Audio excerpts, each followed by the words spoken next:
Hello everyone, welcome to the virtual drive.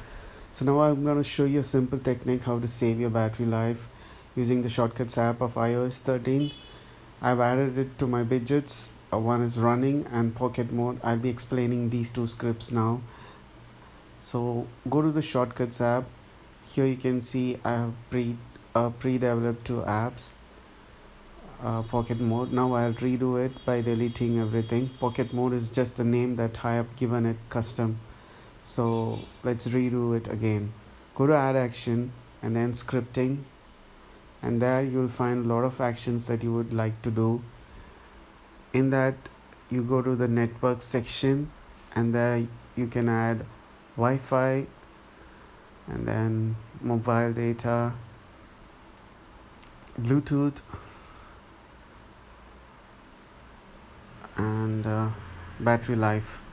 So for instance, if you're not using your phone and if you have it in your pocket or it's idle all the time, you don't need all these things to be active, and sometimes you forget to do it or you have to turn on and off everything. So you have to select what action has to be done. I have turned off. So now when I save this pocket mode and I play it, you will see that let's create running app also. Running is what will turn back on all the options. So now I've developed the running app and I'll save it. So basically I've added this to my widget screen so that I can easily switch between pocket mode and a running mode.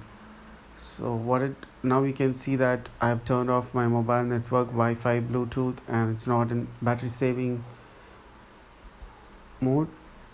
So when I click on the pocket mode, you can see that mobile network is activated. Running mode is activated.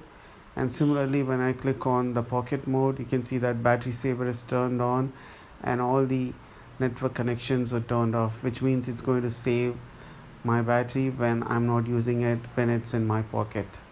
Thank you for watching. Subscribe if you like.